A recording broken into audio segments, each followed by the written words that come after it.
Melissa, and it's wonderful to be with everyone today.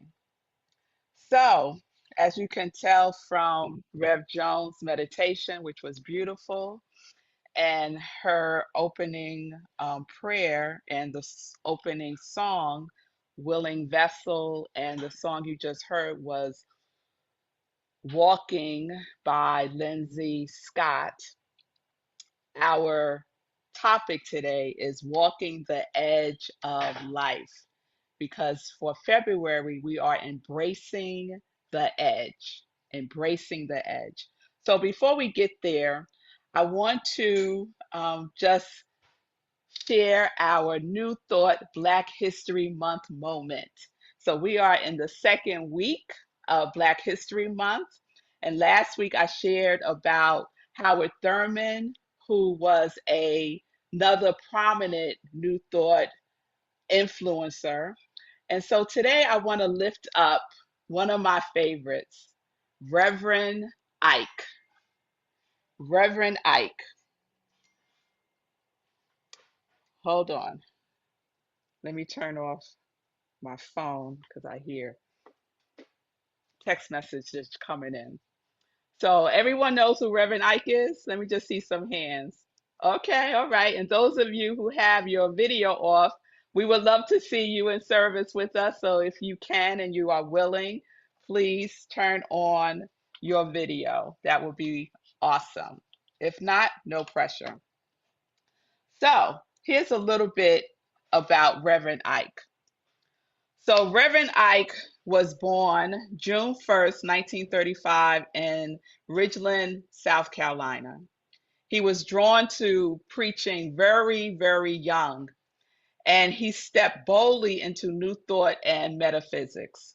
He was influenced by teachers like Neville Goddard, who taught imagination shapes reality, Ernest Holmes, who we know, founder of Science of Mind, Charles Fillmore's teachings on divine indwelling, and Emmett Fox's disciplined right thinking. Then Rev Ike made it, what I like to say, he made it unmistakably black, he made it unmistakably bold, and he made it unmistakably brilliant. He founded the United Church of Jesus Christ for All People in Beaufort, South Carolina, the United Christian Evangelistic Association in Boston, Massachusetts, and the United Church of the Science of Living in New York City. He was shaped by Black church life community and a deep awareness of the power of mind. Now, Reverend Ike, he wasn't tiptoeing around metaphysics. He took it to radio, he took it to TV. He was on 1,700 radio stations nationwide. Can you imagine that back in the 60s? So he was in living rooms across America declaring that your mind, rightly used, is your pathway to good. Thousands attended his services, workshops, and classes at the Science of Living Institute in New York. Millions listened to him on the radio. He had a nationally syndicated Joy of Living broadcast. Y'all know I love that. On network television. And he would say, don't be humble. No, baby, be abundant.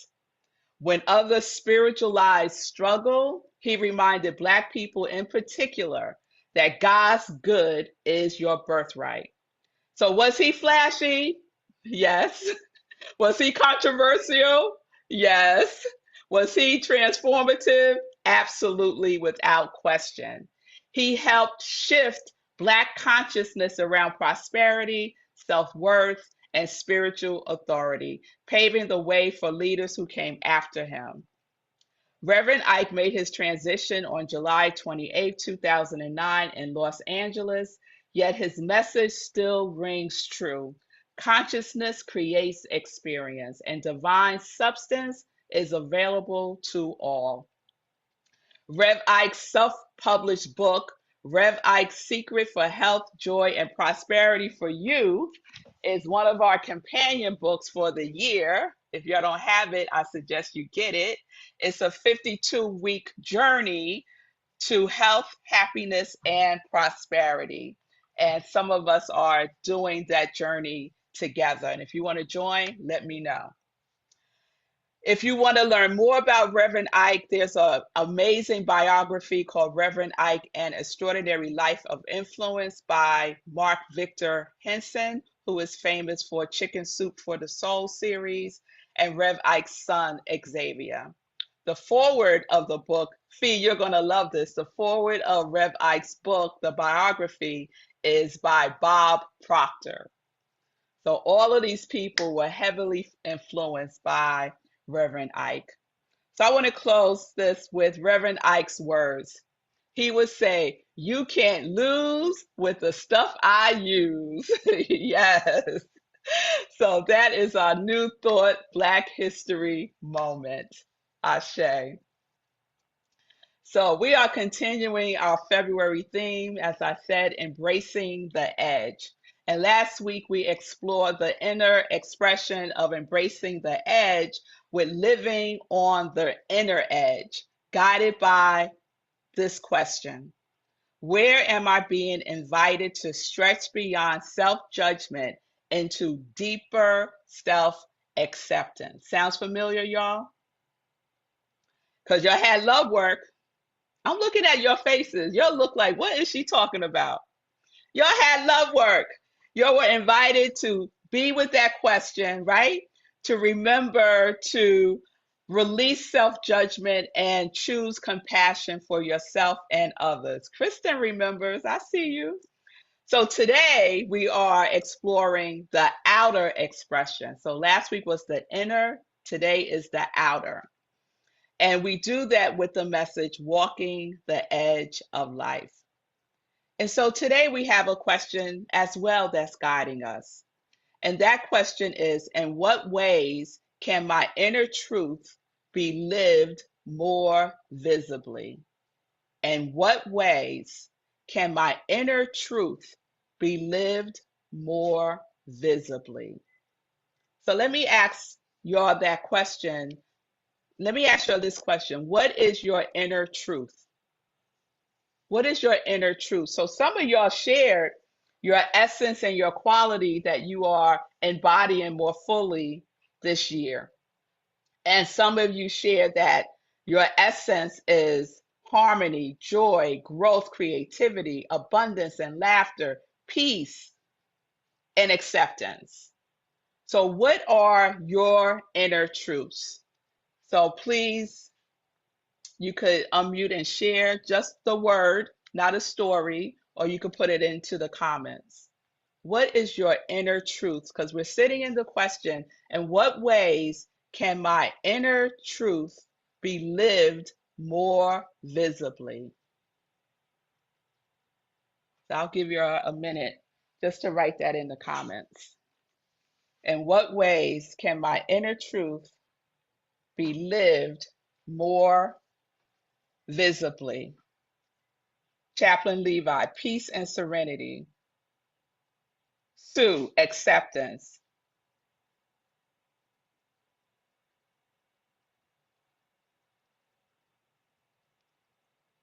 All right, you're shy today. It's okay. We're going to keep going. You can write it in as it comes to you. So, walking the edge, curiosity and understanding, love and peace. Yes. Awareness, acceptance, and action. Yes. So, these are the inner truths that you're being invited to live more visibly. And it takes courageous steps to do that. When we live our inner truths, we are walking in faith. Yes, peace and faith. Right on time, Amy. It is about faith and action. It's a place where faith stops being an idea and begins to take shape and action in our lives. So, Howard Thurman has an essay in our companion book this month, The Inward Journey, called The Good Deed. And in that essay, he reminds us that our deepest insights are not meant to remain private possessions. They are meant to be achieved in the deed. In other words, what you discover inwardly is meant to be expressed outwardly. Living the inner edge requires the willingness to walk the talk. Yes? So Thurman asks us to consider what happens when we do a good deed that meets a real need for someone else. If the deed comes from the spirit of inner truth, then something holy occurs, he says. Giving becomes more than charity, it becomes a sacrament, a meeting place where one life touches the other. Dr. Thurman writes, human need in all of its dimensions is the swinging door into the innermost life of another. To put it differently, it is the point at which the spirit is most highly sensitized for communication. I love the imagery of a swinging door of need. I love that imagery. It reveals the movement of the spirit's walk from one heart to another. And in that moment, the illusion of separation disappears, it dissolves. The stream of life is revealed to be one stream following through many forms. One stream, many forms. So that sounds like our teachings, right? One stream, many forms. Ernest Holmes reminds us that our thoughts shapes our experience. We must remember that science of mind is not only a philosophy of thinking, it is a spiritual practice of living. It is a spiritual practice of being in the activity of love and life itself. So we are called not to just know the truth, but we are called to embody it. So the alignment with service is my inner truth. Yes. So you are being called to embody that. All of the inner truths that were shared, we are being called to embody that, and not just to embody it, but to be it in action. Yes? We're not just called to affirm love, but to act as love, to be love, not just to imagine justice, but to live justly. So Holmes urges us to be friends of the world. I love that as well. Because to be a friend of the world means we can not only love when it is easy and comfortable and convenient, or based on who's in office or what color your state is, or what side of an issue you are on. We are living again in a time of deep polarization, cultural tensions, and real fear about the future. And it is so tempting to draw tighter lines. But what we are being called to draw is compassion, to care for those who may not think like us, who may not look like us, and who may not agree with us. That is precisely the time that we are being called to actualize our inner truths. So, being a friend of the whole world asks us to show up for life as spirit in action. It's asking us to remain anchored in love even when there is disagreement, to stay rooted in our values even when the headlines are unsettling, and to meet human need wherever it arrives, wherever it appears, regardless of political affiliation, identity, or circumstances. So we are being asked to go deep, y'all, to really anchor ourselves in love and to act from that inner truth. There is no greater truth than love. So it is a courageous spiritual practice that asks us to walk the edge of our conventions while keeping our hearts open and our humanity intact. So walking the edge means asking, Where is my compassion being called into action? Where is my voice being invited to speak? Where is my presence needed, even when it is uncomfortable? Thurman writes about a steady rhythm of life that can be felt when we go deeply inward, when we pray, when we listen, and when we attune to the presence of spirit within us. So walking the edge does not mean abandoning that inner stillness. It means carrying it with us into the world, just as the world is now. The invitation is not to become anxious or reactive, but to move from that deeper center into situations that require courage, vulnerability, or even sacrifice. So we might ask ourselves, can I remain anchored in spirit while stepping into conversations that feel risky? Can I stay rooted in love while facing misunderstandings? Can I hold my peace while still acting with conviction? This is the spiritual maturity of walking the edge. Walking the edge of life is where faith is made visible. The edge is not where faith ends. The edge is where faith begins to be seen. So faith is not only something we believe, it is something we demonstrate in how we treat one another, how we show up in our communities and our families, how we respond,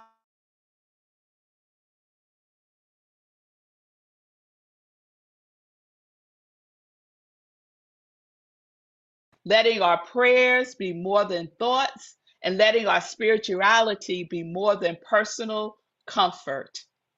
It means allowing spirit to move through us in a tangible, compassionate, and courageous way.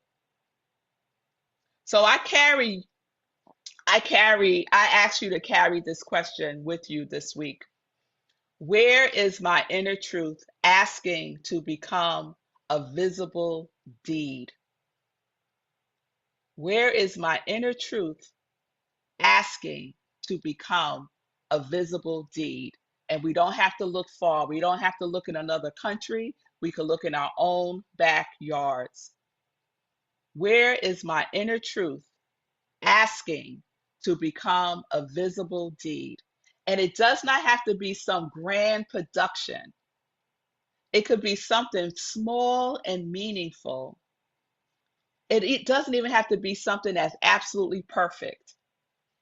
All that is required is your presence showing up as love itself. And there is nothing to fear when love is present because love conquers all. Love conquers all. So when we walk the edge of life, we discover that we are never walking alone. We are never walking alone. I love Rev Ike refers to the indwelling spirit as God in me. God in me. So we are walking with God in each and every one of us. It is the same spirit that breathes within us, walks with us, guides us, and works through us. So may we have the courage to walk our edge of life as faithful, loving, embodied expressions of spirit.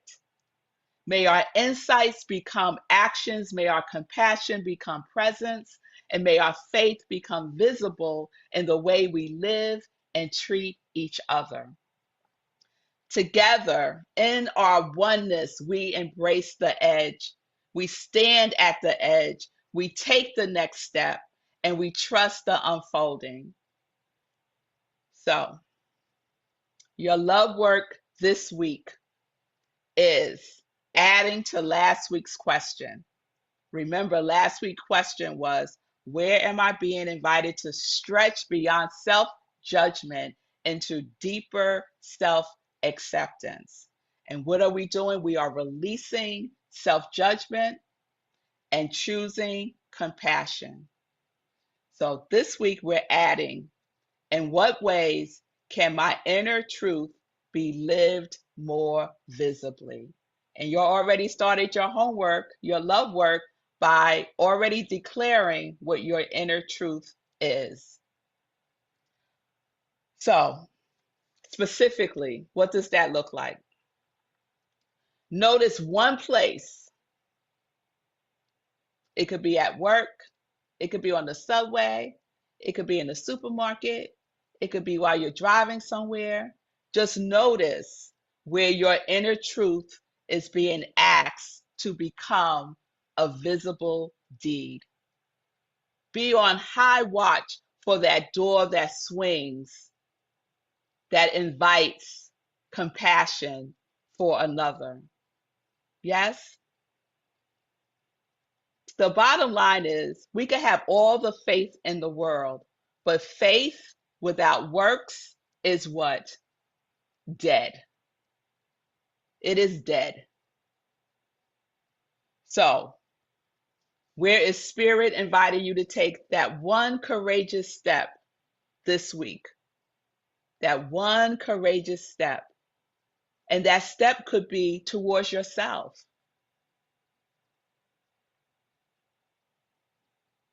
To step towards yourself with your inner truth. To be more loving, more accepting, to have more compassion for yourself. That could be how you walk the edge.